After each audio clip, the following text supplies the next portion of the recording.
12वां उपदेश है। श्री कृष्ण कहते हैं कि जो भी मुझ में विश्वास रखता है उसकी जिंदगी में जब भी कोई मुश्किल वक्त आता है तो मैं किसी न किसी रूप में आकर उसकी रक्षा करता हूं।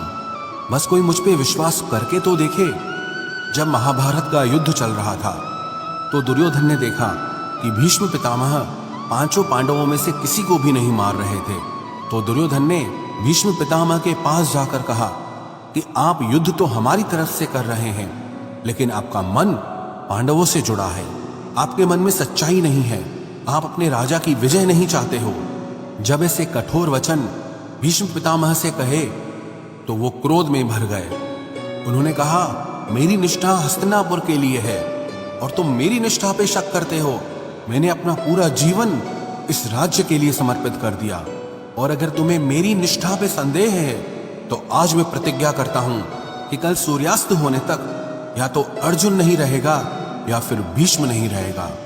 जब इस प्रतिज्ञा की बात श्री कृष्ण को पता चली वो बहुत परेशान हो गए, क्योंकि भीष्म जो एक बार प्रतिज्ञा कर लें उसे पूरा जरूर करते हैं। वो सारे राजमहल में अर्जुन को ढूंढने लगे और उन्होंने देखा कि अर्जुन अपने कक्ष में आराम से सो रहा था।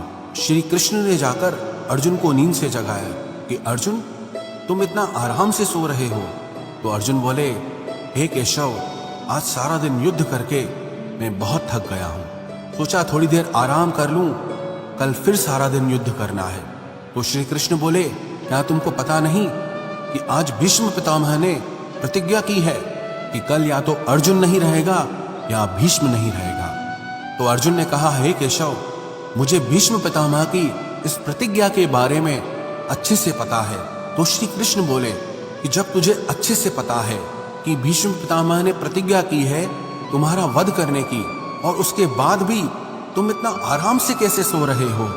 तो अर्जुन श्री कृष्ण से कहने लगा कि हे केशव, कि जिसके लिए स्वयं आप इतने परेशान होकर इधर उधर घूम रहे हैं, उसके बाद भी अगर कोई खुद अपनी चिंता करे तो वो इंसान मूर्ख ही होगा। क्योंकि जब आप मेरे साथ हैं तो ऐसे एक तो क्या 1000 भीष्म भी मेरे सामने खड़े हो जाएं तो वो सब मिलके भी मेरा बाल भी बांका नहीं कर सकते। और अंत में यही हुआ।